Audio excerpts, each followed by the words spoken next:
Tawee Walker to the portal. Why I think that's a good thing for everybody.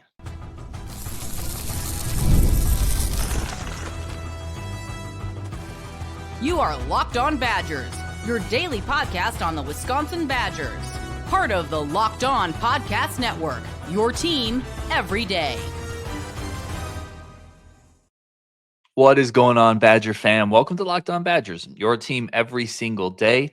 I'm your host, Ryan Harris, part of the Locked On Podcast Network. Thrilled that you are here as always, joining us, being part of this community. Today's episode brought to you by Game Time. Download Game Time app, create an account, use code Locked On College for $20 off your first purchase over at Game Time. So we're going to do a bit of a community show today. We're going to talk Tawee Walker leaving for the portal. We're going to talk about playing the young guys. We're going to talk about what would a disaster look like next year. A lot of comments from the YouTube channel. This is your show today, but I haven't had a chance to talk about Tawee Walker yet because we've had a lot of other portal news. We've done some holiday stuff, and I wanted to talk about Tawee leaving the game, or leaving the not leaving the game. Gosh, like made it sound like he's getting off the streets or something. Leaving Madison, entering the portal, and taking his 10 touchdowns, 4.5 yards per carry, 864 yards with him. That's a productive running back. That was a success. Tawee Walker was a portal success. Absolutely. You brought him in to eat carries, to be a bit of a physical guy, to score in the red zone, to run tough. Listen, Tawee ran hard this year. I know some people at times had gripes about the running back rotation. They had gripes about the offense in general. Tawee Walker ran really hard. He ran physical. He would try to win with leverage. It just didn't work great at times. And even then, he gave you almost 900 yards, almost 1,000-yard season, 10 touchdowns, 4.5 yards per carry. That's a really strong running back season. That's a portal win. Bringing him in as a portal win. Why it makes sense that he's leaving is the guys behind him just got to play.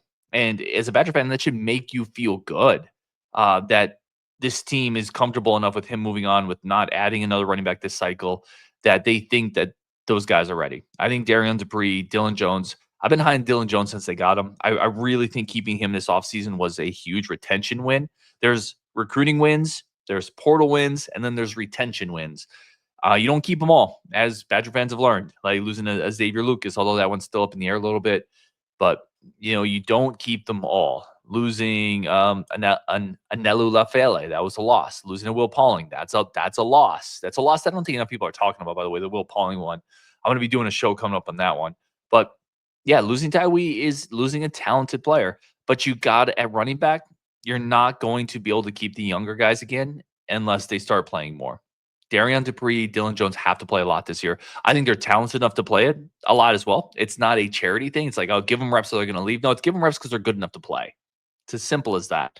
And if you brought a Tawee Walker back in, you're not going to bring him in to ride the bench because he's not going to want to do that, because he's proven at a Big Ten level that he's good enough to be the starter on at least an average team. And he's definitely good enough to be a rotational guy on a good team. So I think this is a win-win. I think this is one of those situations where it's a win-win. He got to come to Madison, show he could do it in the Big Ten, back up a little bit of what he did at Oklahoma, and now he can go and play his last year of college and finish up strong in a situation that works better for him. And the Badgers, got a year of work out of him, got a year of workload, got to develop the younger guys a little bit, got production out of Tawee Walker. That was a win-win. It worked for both sides. Tawee got to showcase what he could do. And now they can turn it over to Darian Dupree. They can turn it over to Dylan Jones. They can turn it over to Gideon Atuka, to Jackson Aker, to hopefully Cade Yakimelli. That room's deep enough right now.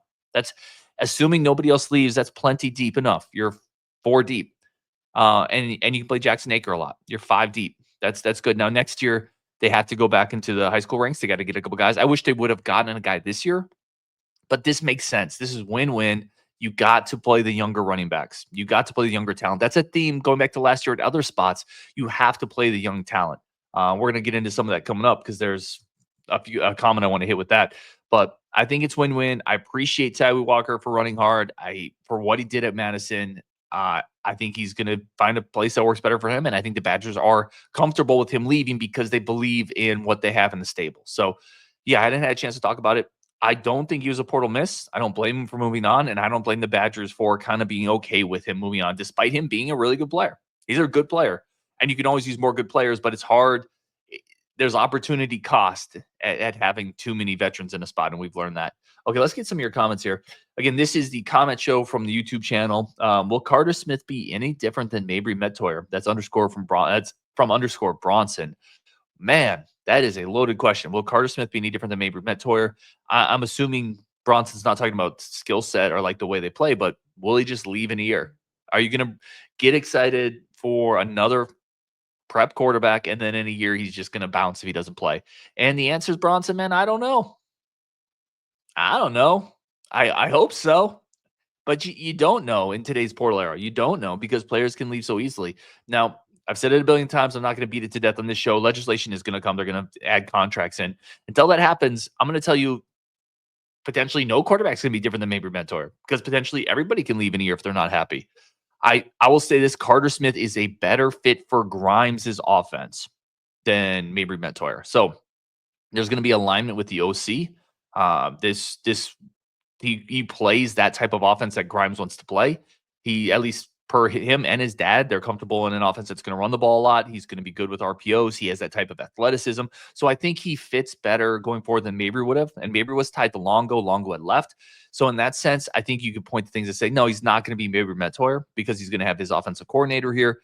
No, unless Coach Grimes gets fired in a year, then it's different. But keep in mind, Mabry was part of came here for Longo, and Longo got fired. Now, would he have left anyway? I don't know. But so in that sense, I think Carter Smith would be a little different. I think the skill set's different. But it's fair. It's a fair question. And you certainly definitively cannot say no, he won't be gone in here because that's just not the world of college football we live in. I love this question here. Does the football program struggles give Gard way more leash? Greg Gard. So I'm assuming he's saying, does the football program relative struggles, give Coach Greg Gard way more leash in terms of maybe expectations, needed results? And the answer is yes. Like, absolutely.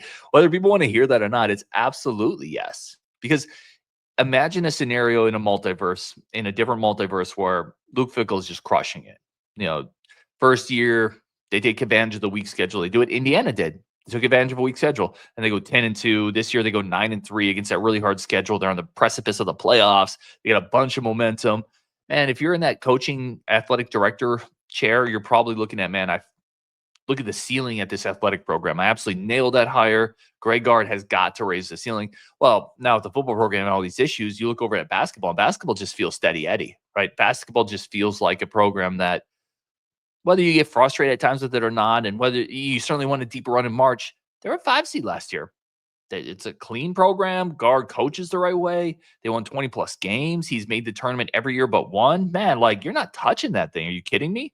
Until you feel like you got football righted, until you feel like football is going in the right direction and you can kind of like exhale a little bit, and until NIL stuff gets figured out and there's buyouts involved, and you just lost an offensive coordinator and you're going to have to pay for some of that, and you're still paying Jack Bicknell, the offensive line coach, because he didn't work out, and Luke Fickell's really expensive, and people are getting frustrated, and the bowl streak's gone. You kidding me? Greg Gard looks like a golden child compared to that.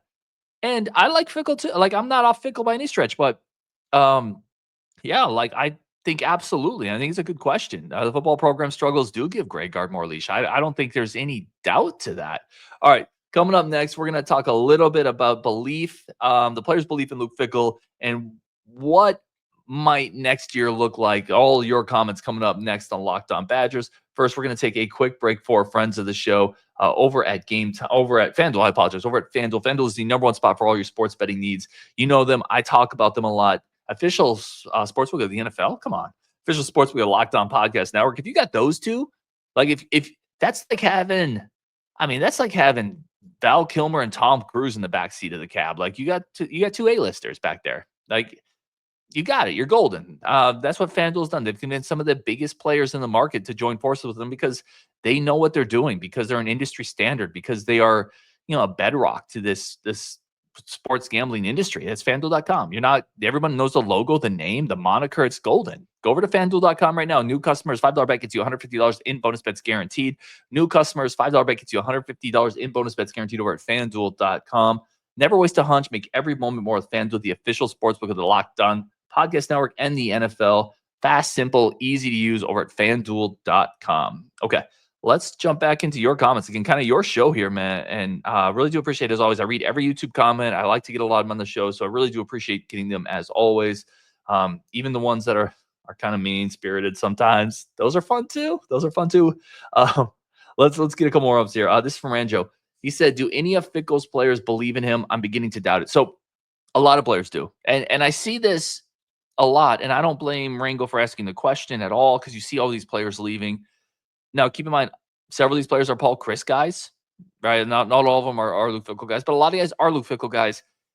Um, you talk to a lot of other ones and they're staying and they believe in them. I've talked to players and coaches who have straight up told me, no, the discourse on social media is kind of crazy. Luke Fickell's the guy. You got to have patience. A lot of guys leaving in the portal have said Luke Fickell's the guy. So I don't think it's that players don't believe in him. I do think there's some positional coaches that players maybe didn't click with, and the Badgers have been losing. I don't think NIL's always equal to all other parts. Players have a chance to go home and maybe make more money. There's a lot of factors, is what I'm saying. It is never as black and white. From players I've talked to, people I've talked to, it's never as black and white as a player leaves and it's like, I didn't believe in Luke Fickell. It's not that. It's not. In some cases, it's players being slightly recruited over because they're not good enough. In some areas, it's different schemes. In some areas, players can go closer to home. And so my point is, think of any job that you've ever left for a new one. Think of was there more than one reason you did it as a professional adult? I can think about jobs I've left and started, and there was a multitude of reasons I left job A to start job B. It was never just I didn't believe in this thing. It was always, oh, well, financially it's different and I'm maybe at better hours and I like the benefits there more, but this is this. My point is it's complicated and there's a lot of things that go into it. And a lot of schools have lost a lot of players to the portal. It's not just Wisconsin. So no, I don't think it's a Luke Fickell belief thing. I really don't, truly, from what I've heard, what I've seen. I don't think that's the issue. But I respect the question, and I think it's a really good question. This one's from Marcus. There is a day coming when Indiana football will be bigger. This is an Indiana fan, by the way. Will be bigger than Indiana basketball. IU just sold out their stadium completely this year and next in the process of building 30,000 more seats. I would hold off building 30,000 more seats, Marcus, to make sure that you didn't just do really well last year because that was an easy schedule. That's a big capital investment. Big capital investment. And the history of college football is littered with teams that had one good year or two good years in a 3-year stretch. Listen, James Franklin had Vanderbilt going to the bowl game for a couple years, and then he left and he fell off the cliff. It is very easy to be a flash in the pan in college football. And I respect what Kurt Signetti has done. They just landed Fernando Mendoza. He's won everywhere he's gone. I like the swagger he has. Let's see what happens when they play a real schedule, because the two teams they played this year, they got pumped. The two real teams they played, they kind of got beaten up. Ohio State, Notre Dame, they didn't look competitive. They looked like Wisconsin used to look like against them, right? That's what they looked like. So I would pump the brakes. It's not that they can't do that, but before you go and build 30,000 more seats, let's maybe see 2 good years. Maybe, possibly. I don't know. But listen, congrats on getting Fernando Mendoza. That's a big get. No shade. That's a huge get. And it shows that winning matters. It shows that winning football games makes it easier to recruit. It makes it easier to raise NIL money. It makes it easier for everything. I mean, thank you, Captain Obvious, right? Yeah, winning helps. Yeah, winning helps. Getting to the playoffs this year raised a lot of eyebrows. It brought a lot of goodwill for Signetti. It brought in a lot of donor money, and it brought them quarterbacks. It brought them recruits because they weren't going there unless – now, Fernando Mendoza also has a brother on the team. Let's point that out. But winning is important as well. And it matters that he showed out this year. But let's see what happens next year. That's all I'm saying. This is from Ryan. He said, would 3-9 be considered enough of a disaster? So I was asking, what would be a disaster next year? Like Luke Fickell, hot seat type thing. If he's not there already, I think some people think he's there already. I think he's under pressure. I don't think the seat is tremendously hot for next year. I don't, for a multitude of reasons. There's buyout considerations.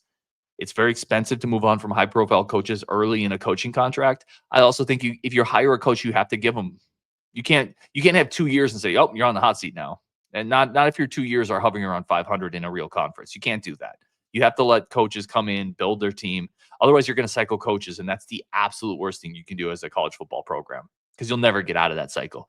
You'll bring in a new guy, which means you're losing everything the other one built. Then you're going to have to start all over, and you're not going to be good for 3 years. And then by year 4, you're cycling again. I'm telling you, that is a blender you cannot get stuck in if you're the Badgers. So my point has always been, I don't think he's really on the hot seat next year. But what Ryan is asking is, would 3-9 be enough of a disaster? Yeah. If they're 3-9 next year, that would be enough of a disaster where I think, yeah, That would put you on the hot seat. And I don't think anybody would argue if you went from first year 7 wins, next year 5 wins, next year 3 wins. Can't do that. And I said it in a previous show, but I think people are overrating next year's schedule just a tick. Like, not all these teams stay the same. They don't. You still got Bama. You're going to lose that game. But Iowa's going to be way different. Michigan's going to be different. Indiana will be different. Illinois will be different. These teams all are going to change, and Wisconsin will be different. So what happened this year against Iowa is not necessarily what's going to happen next year, is what I would say there. A couple more questions here. Jimmy Widemore said, I remember when Ryan said last year's receiver room was the best they ever had. Happy face crying emoji from Jimmy. So I like putting comments like this up here because I like to listen. I own all the receipts I got for good, bad, better, worse. I will say this. I had never said that. You will never find anywhere where I said last year's receiver room was the best they ever had. I didn't nowhere close to that. Did I say that? I said 2 years ago when they had the DK, Keontae Lewis, Marcus Allen came back. They brought in CJ. They brought in Bryson. They brought in Will Pauling. I said that year's receiving room had the chance to be the deepest receiver room the Badgers had in a long, long time, because I thought you had 6 or 7 kind of legit, solid college football receivers, and then some with upside. Now, that didn't pan out. That was wrong. But even in that room, I never said they would be the best ever. But I do want to bring this up, not just to own kind of my receipts and have some fun with Jimmy, but also to point out, you got to be careful with portals. You got to be careful with mass additions because it doesn't work out quite like it should on paper. When you're bringing a bunch of those pieces in, and we saw it at linebacker last year, that's why I'm cautious on defensive line this year. It takes a while to figure out what pieces go where. It takes a while to gel it all out. Rotations can be tricky. Some of them won't hit. So I do think you apply this lens right here to the defensive line group coming in and saying, okay, I like what they did. I like the bodies. I like the size. But they're not all going to hit. And can the coaches figure out how best to use them? Because they struggled at that last year. At linebacker. So, yeah, I did want to bring this up there because I think it illustrates the point that we're learning about the portal. Is there's a lot more to it than just acquiring talent on paper. Greg Linscomb says, is it better for a young player to sit at a big school or play at a lower level and then transfer? I think this one is so individual that there's no right answer. I'll bring it back to the professional adult conversation I was having earlier, which is it better for a young professional to, really grind at a lower level job, like a lower level programming company, and really do a lot more grunt work and grind at it and have to do more with less? Or is it better for that programmer to sit kind of on the sidelines at Google and not really have any projects tasked to him, but he's in a big company? But he's in a great ecosystem with a ton of resources, and he's seeing cutting edge tools, and he's getting exposed to a bigger network of people and clients. I don't know. I think it's some of both and neither. Right? It's individual to every player. I think some players it's going to work better one way, and I think some it's going to work better the other way. And I think the portal is, again, going back to my conversation earlier in this show about, players leaving. Players leave for a multitude of reasons, and I also think players get better for a multitude of reasons. And so I guess that's not really a great answer to your question, Greg, but I really think it's super individually tied to the player, what they're like, what their demeanor is, what their work ethic is. What their motivations are, right? Are they motivated by money? Are they motivated by academics? Are they motivated by getting to the league? I think all of those different motivations also play a big factor in what's best for a player. And none of those motivations are wrong. Here's the other thing. And Greg, I know you're not saying this, but I'm sick of people getting frustrated about players being motivated by money. Well, he just wants a bag. Who cares? I want a bag. Man, bro, if Locked On Nittany Lions offered me a bag, no, I'm kidding. I would never leave Locked On Badgers, especially for that crap program in Penn State or in I'm like not even thinking of the name right now. Yeah, no, the name is completely blanking on me, which is crazy because I've been there. I've been to games at Penn State. But the point is, a lot of people are motivated by money. Don't be frustrated. In my opinion, don't be frustrated when players are too. They're young adults, and that's a very normal motivation to me. That's not something I'm going to ever hold against a player. All right, we're going to take a quick break, come back with a fashion statement from Coach Fickle and why I just don't think it's a big deal at all, but some people hate it. We're going to do that next on Locked On Badgers. First, a quick break for our friends of the show over at also a quick second to say thank you today, but a quick break for our friends of the show over at Game Time. Game Time is, as I've talked about all the time, Game Time is the best way to get tickets to sports, to entertainment, to concerts, to theaters, to musicals. Everything you need is over there on Game Time. They have great inventory, and go by yourself. Don't. It's okay. It's like people think it's weird. Like I go to movies by myself. I went and watched it, by myself. I went and watched. I go to watch. I'll go to eat by myself. Like go to a game by yourself. Introduce yourself to everyone around you. Like you can make new friends. It's a great way to get out of your comfort zone. Go do more things over on Game Time, or bring friends. Buy it for family. Whatever it is, Game Time's incredible. Right? You're gonna get the best tickets. It's going to be cheaper. There's flash deals. There's great inventory, a ton of different events. Go snag the tickets without the stress over at Game Time. Download the Game Time app today. Use code Locked On for $20 off. Download the Game Time app today. Use code Locked On for $20 off your first purchase. It's incredible. It's easy. It's fast. Let's go do more things in life. Let Game Time unlock those experiences for you over at Game Time. Download the app. Create an account. Use code Locked On for $20 off over at Game Time. Okay.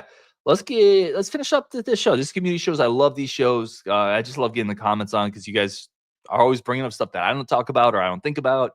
This one, and I've seen this next one a lot, and I just got to push back. But like maybe I'm wrong because I'm wrong a lot. So tell me if I'm crazy.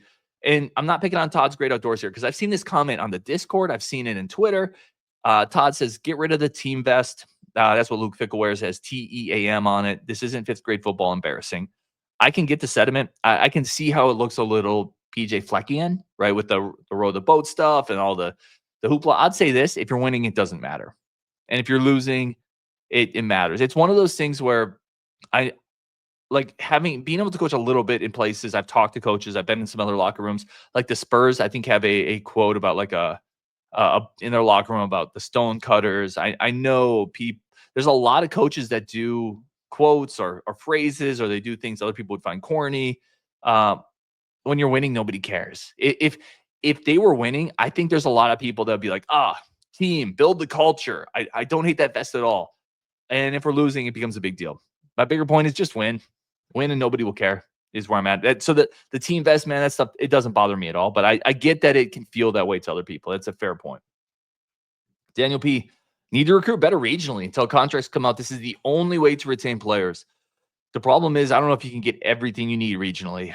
There's a lot of dudes in Chicago. There's a lot of people in Ohio State, Michigan, but those places are heavily recruited by Ohio State, Michigan. They're recruited by Penn State, Notre Dame, Illinois, Indiana. I think sometimes you got to go to other places, but you're not wrong. The further you take someone away from their home, I think the harder it is if they are feeling a little homesick or if they're not feeling great about the situation, their playing time, their relationship with their positional coach, whatever it is, it's easier to cast a longing eye back home if you're a long ways from home. So I do think it bears fruit here. What I would like to do is to see them be a little more aggressive with some of the mid-tier Wisconsin guys, the guys that maybe go to North Dakota. You can get some gems there. We've seen it again and again. Make sure you're not missing any gems in state, because I do think those are the players that you can get, you can cultivate, will build the culture, will develop a little bit better, and are more likely to stay and help contribute to that locker room that quite frankly give a crap locker room that has always been a hallmark of Wisconsin that I don't know if we had last year. So I would like to see a little bit more if you could.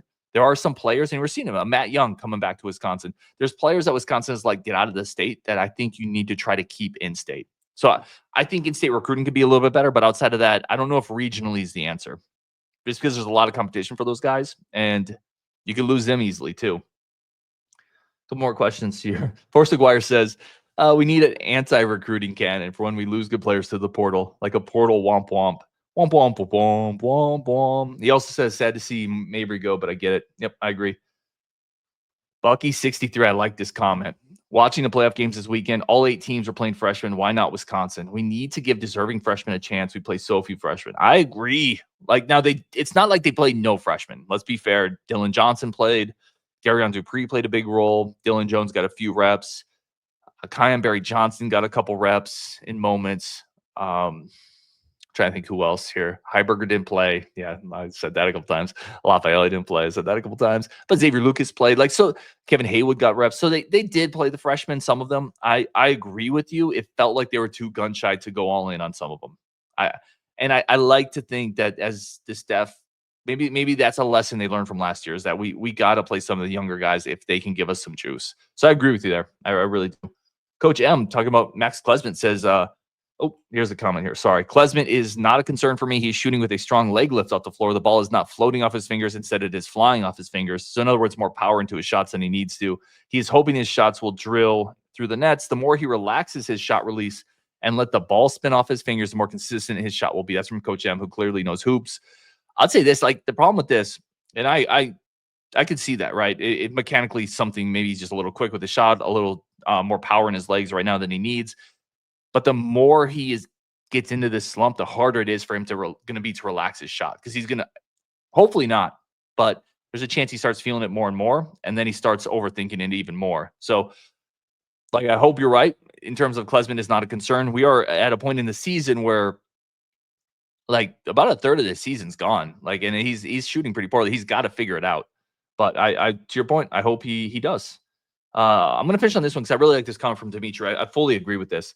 He says, we don't need another cornerback. Whatever money we would use for that, add it to wherever we are, or whatever we can spend for a cornerback. We don't need another quarterback. I agree. I keep seeing people say we need another quarterback because you lost Mabry and you only have a few in the room. I don't know.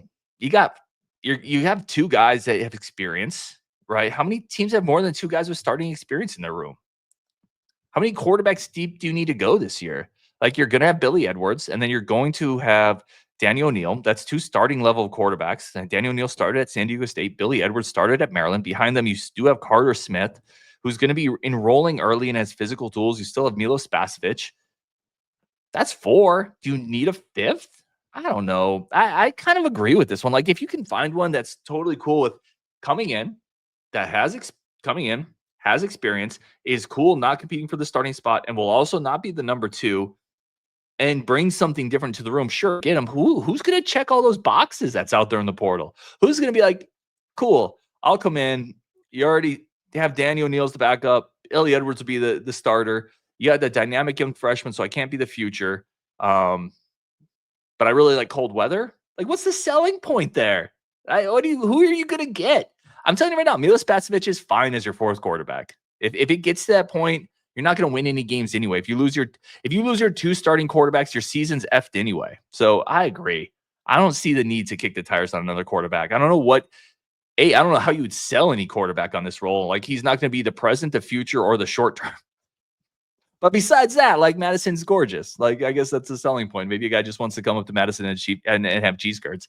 Anyway, on Wisconsin, Dimitri, that's a great comment. I agree with you there. On Wisconsin, appreciate you guys. Let's go have some fun tonight or today. Like, let's enjoy this holiday season. Let's spend time with the family. When you're done here, go check out Locked On Big Ten and Locked On College Football Network, both on this platform. On Wisconsin, and we will talk later. Appreciate you.